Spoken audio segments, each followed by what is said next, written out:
Hello students.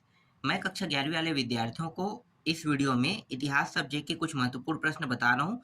ये आप लोगों के वार्षिक पेपर के लिए है और इनका उत्तर भी यहाँ पे मैं लगा दिया हूँ। ठीक है, तो जितने प्रश्न हैं मैंने टिक कर दिया है इंपॉर्टेंट वाले प्रश्नों को। अध्याय वाइज है ये पूरा का पूरा। एक अध्याय से कौन कौन से प्रश्न इंपॉर्टेंट है उनको आपको पढ़ना है, तैयारी कर लेना है। ठीक है, ये सारे इंपॉर्टेंट है।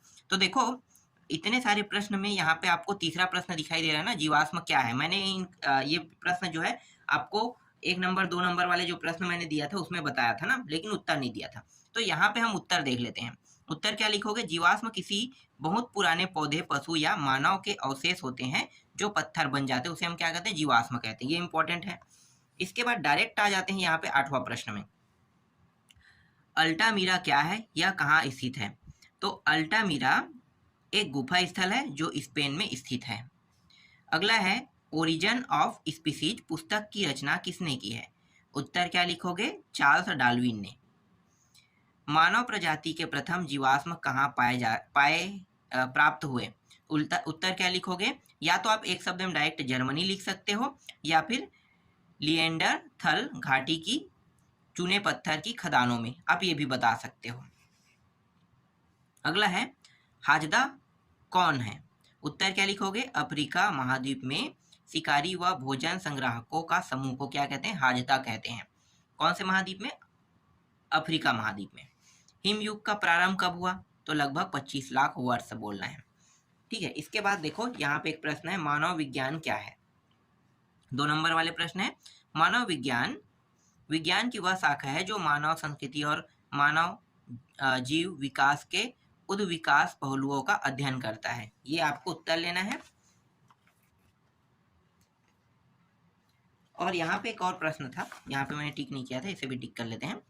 हाजदा लोग जमीन एवं उसके संसाधनों पर अपना दावा क्यों नहीं करते?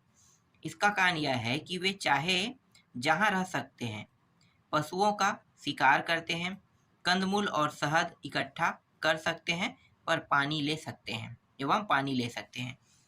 इसलिए ये लोग जो हाजदा है ना, वो जमीन और संसाधनों पर अपना अधिकार नहीं बताते। इसके बाद डायरेक्ट देख लेते हैं इस अध्याय से 5वां प्रश्न। संजाति वृत्त से क्या आप क्या समझते हैं? संजाति वृत्त में समकालीन नृजातीय समूहों का विश्लेषणात्मक अध्ययन किया जाता है। इसके अंतर्गत उनके रहन सहन, खान पान, आजीविका के साधन, प्रौद्योगिकी आदि का अध्ययन किया जाता है।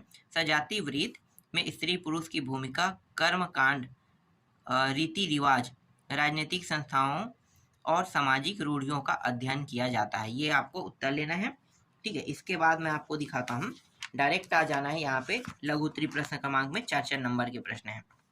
मानव का विकास क्रमिक रूप से हुआ है, इस कथन को प्रमाण सहित समझाइए। तो प्रमाण सहित समझाना, तो इसके लिए बहुत बड़ा उत्तर लिखना है। तो मैं इतने बड़े उत्तर को पढ़ूंगा तो समय वेस्ट होगा। तो मैं क्या करूंगा, छोटे छोटे प्रश्नों को पढ़ूंगा, बड़े प्रश्नों का उत्तर मैं आपको दिखा दूंगा। तो यहाँ तक हो गया। ठीक है, इसके जो बाकी का हिस्सा है वो आपको दिखा देता हूँ मैं। यहाँ पे कई प्रजातियों से लेकर ना यहाँ तक लेना है, यहाँ तक। ठीक है, और इसमें प्रश्न होगा तो देख लेते हैं। हाँ, और प्रश्न है, देखो ये 6वां प्रश्न इंपॉर्टेंट है। मानव द्वारा शिकार या आखेट कब शुरू किया गया? तो ये बताना है। तो यहाँ पे पूरा उत्तर लिखा हुआ है 3 से 4 टॉपिक में। ठीक है, चौथा टॉपिक दिखाता हूँ मैं आपको। ये रहा चौथा टॉपिक, इसको भी आपको पढ़ लेना है। ठीक है, ये 4 नंबर के प्रश्न है। इसके बाद 4 नंबर के प्रश्न में ये भी इंपॉर्टेंट है। पहिए के आविष्कार में मानव जीवन में क्रांति ला दी, आप इस कथन से कहाँ तक सहमत है? अपने विचार स्पष्ट कीजिए। ये है यहाँ तक। ठीक है, और इसके बाद कुछ हिस्सा जो है यहाँ तक के हैं। ठीक है, यहाँ तक के। इसके बाद अगला जो प्रश्न है 4 नंबर में, जो इम्पोर्टेंट है वो ये है, क्या है? ऑस्ट्रेलोपिथिकस एवं होमो के मध्य क्या अंतर थे? ठीक है, ये इंपॉर्टेंट है। इसका पूरा उत्तर मैं दिखा देता हूँ। ये रहा पूरा उत्तर। ठीक है, तो ये पूरा पूरा याद कर लेना है। चलो आगे देखते हैं। इसमें और दीर्घ उत्तरी में कौन कौन से प्रश्न इंपॉर्टेंट वो भी देख लेते हैं। दीर्घ उत्तरी मतलब 8 नंबर के प्रश्न। ठीक है, 8 नंबर के प्रश्न में देखते हैं। तो 8 नंबर के प्रश्न में देखो, संप्रेषण एवं संचार का माध्यम भाषा और कला है, कथन को प्रमाण सहित स्पष्ट कीजिए। अथवा में है, धरातल पर जीवित प्राणियों में मानव ही एकमात्र ऐसा प्राणी है जिसके पास अपनी भाषा और वह उसे बोलकर अपने विचारों और मनोभावों को व्यक्त कर सकता है। इस कथन के संदर्भ में संप्रेषण और संचार के माध्यम के रूप में भाषा एवं कला के विकास को विस्तार से बताइए कह रहा है। ठीक है, तो इसका उत्तर दिखा देता हूँ। ये 8 नंबर के मतलब बहुत बड़ा उत्तर लिखना है आपको। बहुत बड़ा मतलब लगभग 200 शब्दों में उत्तर लिखना है। 200 शब्दों में, 200 शब्द से कम नहीं होने चाहिए। ठीक है, तो मैं आपको इसका उत्तर दिखाता हूँ। बहुत बड़ा है, यहाँ पे देख सकते हो, यहाँ तक हो गया। ठीक है, इसके चौथा और पांचवा टॉपिक को दिखा देता हूँ। ये काफ़ी है, चौथा टॉपिक तक के कॉपी है। ठीक है, ये चौथा हो गया। इतने तक के अगर याद कर लेते हो तो 200 शब्दों में हो जाएगा। ठीक, दीर्घ उत्तरीय प्रश्न है और ये प्रश्न भी इम्पोर्टेंट है। देखो तीसरा, मानव उद्भव के क्षेत्रीय निरंतरता मॉडल के पक्ष में दिए गए तर्कों पर चर्चा कीजिए। क्या आपके विचार से यह मॉडल पुरातात्विक साक्ष्य का युक्ति युक्त स्पष्टीकरण देता है? ठीक है, ये हो गया और इसका उत्तर मैं आपको दिखा देता हूँ यहाँ तक के। ठीक है, ये देखो क्षेत्रीय निरंतरता मॉडल दिया हुआ है। ठीक है, आगे देखो, ये उसका चित्र है क्षेत्रीय निरंतरता मॉडल का और ये कुछ टॉपिक है जो पहला, दूसरा, तीसरा और ये चौथा टॉपिक, 4 टॉपिक हो गया। ठीक है, और दूसरा जो है वो ये है, इसको भी आपको याद कर लेना है। इसको क्या बोलते हैं? प्रतिस्थापन मॉडल कहते हैं। तो प्रतिस्थापन मॉडल का चित्र भी बनाना है, ये चित्र है उसी का है। ठीक, और 8 नंबर के और महत्वपूर्ण प्रश्न दिखाता हूँ इस अध्याय से। इसमें से कौन सी क्रिया के साक्ष्य व प्रमाण पुरातात्विक अभिलेख में सर्वाधिक मिलती है? संग्रहण, औजार और आग का प्रयोग, तो इनको बताना है ना।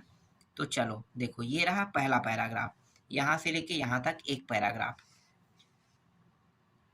यहाँ से लेके यहाँ तक के आपको देखना है, घ तक के नहीं, अंगा तक के देखना है, और लास्ट जो है वो यहाँ तक के रहेगा, यहाँ से लेके यहाँ तक। ठीक है, तो इसको पढ़ लेना है आपको। ये सारे प्रश्न जो मैं अभी बता रहा हूँ वो कहाँ पे मिलेगा? अध्याय 1 में। अब मैं आपको दिखा रहा हूँ अध्याय 2। देखो अध्याय 2 में क्या है? लेखन कला और शहरी जीवन दिया हुआ है। इससे जो प्रश्न आने वाले हैं उनको मैं बता देता हूँ। अभी आपके वार्षिक पेपर के लिए मोस्ट IMP है। जैसे कि ये है, मेसोपोटामिया में खेती की शुरुआत कब हुई थी? तो 700 से 600 ईस्वी पूर्व लेना है। मेसोपोटामिया के प्राचीनतम नगरों का निर्माण कब प्रारंभ हुआ?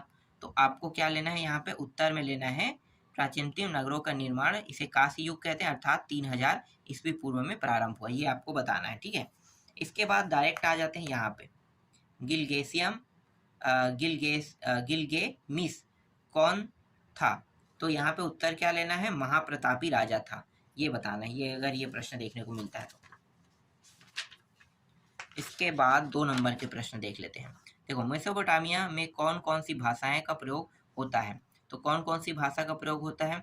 तो भाषा जो है सुमेरी थी, और क्या बता रहा है यहाँ पे, फिर 24 ईस्वी पूर्व जब यहाँ अगदी भाषा के लोग आ गए, तब अगदी भाषा ने सुमेरी भाषा का स्थान ले लिया, और 14 ईस्वी के लगभग यहाँ अरामाइक भाषा का प्रयोग प्रारंभ हो गया। यह भाषा हिब्रू भाषा से मिलती जुलती है। वर्तमान समय में भी यह भाषा इराक के कुछ भागों में बोली जाती है। और ये भी 2 नंबर वाला प्रश्न है। असुर बनिपाल कौन था? उसकी 2 प्रमुख उपलब्धियों को बताइए कह रहा है ना। तो उसकी 2 प्रमुख उपलब्धियां, ये दोनों को आपको पढ़ लेना है। ठीक है, अब बड़े प्रश्न देख लेते हैं 4 नंबर में, अगर कोई इंपॉर्टेंट होगा तो 4 नंबर में ये प्रश्न इंपॉर्टेंट है। शहरी जीवन में श्रम विभाजन की महत्वपूर्ण भूमिका, इसकी चर्चा कीजिए कह रहा है। तो इसका पूरा उत्तर मैं आपको दिखा देता हूँ। ये एक भाग हो गया और ये दूसरा भाग हो गया, 2 भागों में है। ठीक है, इसके बाद 4 नंबर के एक और प्रश्न है। मेसोपोटामिया की सभ्यता के लोग लेखन कार्य किस प्रकार करते थे पूछेगा। तो तो उत्तर क्या लेना है? ये पूरा उत्तर में लेना है। ठीक है, यहाँ पे देख सकते हो 4 नंबर के प्रश्न है। 4 नंबर के प्रश्न ज़्यादा नहीं लिखना पड़ता है। चलो आगे देखते हैं। अब देख लेते हैं 5 नंबर में अगर है कि नहीं। 5 नंबर में कोई प्रश्न तो नहीं दिखाई दे रहा है इम्पोर्टेंट, तो डायरेक्ट देख लेते हैं 8 नंबर में। हाँ, 8 नंबर में है ये वाला प्रश्न, 8 नंबर के लायक है, ये इंपॉर्टेंट प्रश्न है। ठीक है, ये देख लो, ये सारे टॉपिक के बारे में बताना है, 6 टॉपिक के बारे में। और ये 8 नंबर में ये रहा एक और प्रश्न है 8 नंबर में।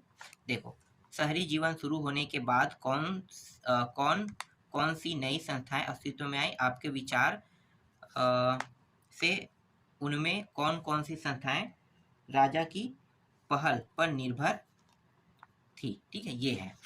तो इसको दिखा देता हूँ, यहाँ से लेके यहाँ तक के आपको पूरा लिख के करना है। ठीक है,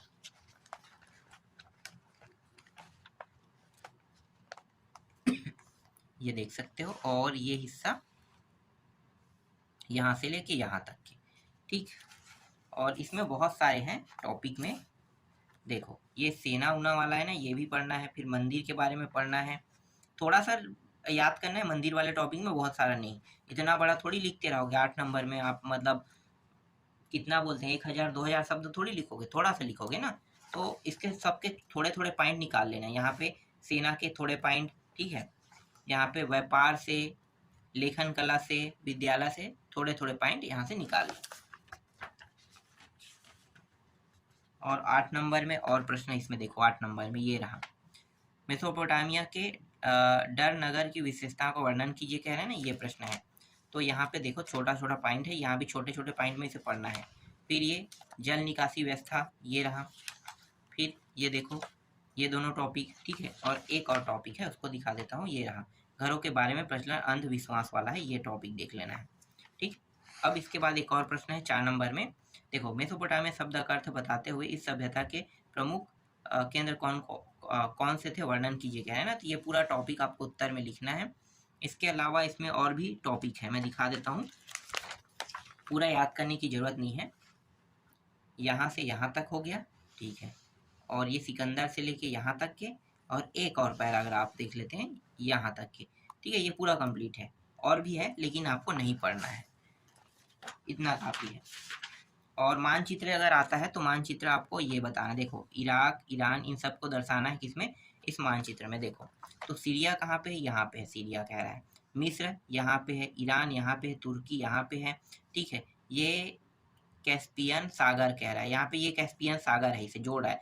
ये रूस है, पता है ना, रूस। ये यूक्रेन है, अभी युद्ध हो रहा है, रूस और यूक्रेन के बीच में युद्ध हो रहा है, तो ब्लैक सागर यहीं पे है।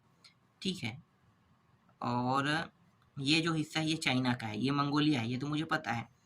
और ठीक है, ये इराक है, यहाँ पे देख लो, जो जो चीज़ दर्शाना है ऐसे ही दर्शाना है आपको।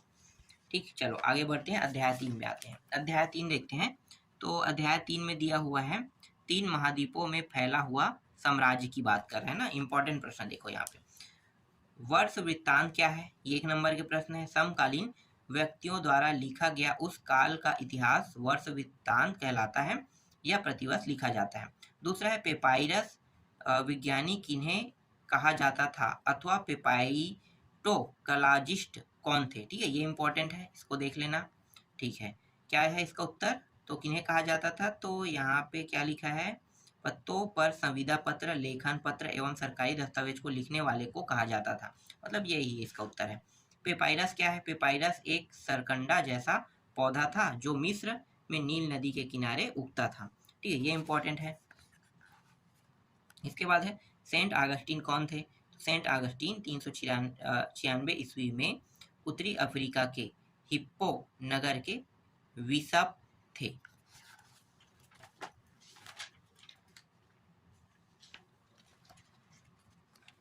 फिर अगला देखो, कैस्टेला किसे कहा जाता है, तो रोमन में पहाड़ियों की चोटियों पर स्थित गांव को कैस्टेला कहा जाता था। ठीक है, ये है। और इसके बाद यहाँ पे देखो, ये 2 नंबर वाले ना, तैचीन से क्या सा है, इसका उत्तर यहाँ पे लगा हुआ है। और अगला देखो, सम्राट अगस्टन के बारे में आप क्या जानते हैं, तो ये आपको पूरा लिखना है। ठीक है, ये 2 नंबर वाले हैं, पूरा इंपॉर्टेंट क्वेश्चन है। ठीक है, अब देख लेते हैं 4 नंबर वाले। ठीक है, 4 नंबर वाले प्रश्न में आपको कौन कौन से देखने को मिल सकता है जो इम्पोर्टेंट है। ये प्रश्न इम्पोर्टेंट है, रोमन साम्राज्य के संदर्भ में प्रिंसिपेट से क्या आशय, संक्षेप में समझाइए कह रहे हैं ना। तो ये 4 नंबर के प्रश्न है, ये पूरा आपको याद कर लेना है।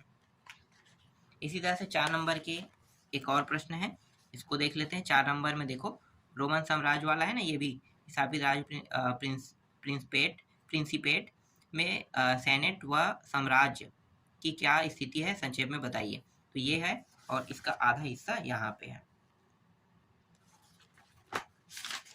अब मैं आपको दिखाने वाला हूँ 5 नंबर के महत्वपूर्ण प्रश्न। देखो ये प्रश्न 5 नंबर के है, महत्वपूर्ण प्रश्न है 5 नंबर के, देख सकते हो ये 5 नंबर का प्रश्न है, ठीक है। इसी तरह से 5 नंबर की ये भी प्रश्न 5 नंबर के हैं, ये आप देख सकते हो, ठीक है। इसके बाद मैं आपको दिखा रहा हूँ 8 नंबर के प्रश्न। ये रहा 8 नंबर का प्रश्न, ठीक है। 8 नंबर के महत्वपूर्ण प्रश्न है, पूरा ये टॉपिक आपको लिखना है यहाँ तक, कम से कम 200 शब्दों में रहेगा, ये यहाँ तक जाएगा, ठीक है। और टॉपिक है जितना हो सके उतना आपको लिखना है। और इन तीनों टॉपिकों का जो नाम है ना, अभिजात वर्ग, मध्यम वर्ग, निरंतर वर्ग, इनको भी आपको क्या करना है, छोटे छोटे टॉपिक में याद कर लेना है। जैसे ये रहा पूरा कंप्लीट, ठीक है। चलो 8 नंबर के एक और प्रश्न है, ये इंपॉर्टेंट है। विश्व इतिहास को रोमन सभ्यता की देन पर प्रकाश डालिए कह रहा है ना, तो ये प्रश्न इंपॉर्टेंट है। यहाँ तक हो गया। देखो ये दूसरा पॉइंट हो गया, ये तीसरा पॉइंट हो गया, ठीक है। चौथा और पांचवा एक साथ दिखाता हूँ मैं। ये रहा चौथा पॉइंट, ये पांचवा पॉइंट, इतना काफी है 5 पॉइंट, 200 शब्द हो जाएंगे 5 पॉइंट में। और मानचित्र भी इम्पोर्टेंट है ना, मानचित्र दिखा देता हूँ। ये रहा मानचित्र, यहाँ पे देखो मिस्र, ये सब चीज़ों को दर्शाना है कहाँ पे, नक्शा पे। तो ये नक्शा है, देख लो यहाँ पे घास ये सब चीज़ लिखा हो ना, यहाँ पे दर्शा दिया गया। इसी तरह से यहाँ पे देखो ये भी 5 नंबर, ये 5 नंबर का प्रश्न है, इनमें भी 5 प्रश्न आएंगे, तो इस तरह से दर्शाना है। तो यहाँ पे देखो नक्शे में ये सब दर्शा दिया है पहले से। अब देख लेते हैं चौथा अध्याय से महत्वपूर्ण प्रश्न। चौथा अध्याय में क्या है, इस्लाम का उदय और विस्तार, लगभग 570 ईस्वी से 700 ईस्वी के बीच की बात कर रहे हैं ना, उस समय हुआ था। तो यहाँ पे जो प्रश्न है वो देख लेते हैं। तो 2 नंबर के प्रश्न यहाँ पे है, 1 नंबर से तो कोई देखने को नहीं मिलेगा यहाँ पे। तो ये प्रश्न इंपॉर्टेंट है, ये प्रश्न इंपॉर्टेंट है, ये प्रश्न इंपॉर्टेंट है। फिर ये 12वां, ठीक है, ये 13वां प्रश्न देख लो, उत्तर भी लगा रहा हूँ ना इनका। फिर ये 14वां प्रश्न, इसका भी है। 15वां प्रश्न देखो, इसका भी उत्तर लगा हुआ है, ठीक है। लघु उत्तरी में दिखाता हूँ, 4 नंबर के ये प्रश्न है, ठीक है। ये 4 नंबर के प्रश्न मैं लिख देता हूँ, ये 4 नंबर के प्रश्न है। तो 4 नंबर के प्रश्न में कम से कम आपको 8 टॉपिक तो लिखना है। तो 5 टॉपिक हो गए, ये 3 टॉपिक और, ठीक है। इसके बाद डायरेक्ट दिखाता हूँ तीसरा प्रश्न। ये तीसरा प्रश्न देख लेना है आपको, ठीक है। इसका पूरा उत्तर दिखा देता हूँ, यहाँ तक आपको कम से कम याद करने हैं। फिर ये चौथा 4 नंबर के मतलब 5वां प्रश्न, मोहम्मद साहब ने स्वयं को पैगंबर कब घोषित किया, इस्लाम की शिक्षाओं की चर्चा कीजिए कह रहा है। यहाँ तक 7वां पॉइंट तक है, और है ये पूरा यहाँ तक के है।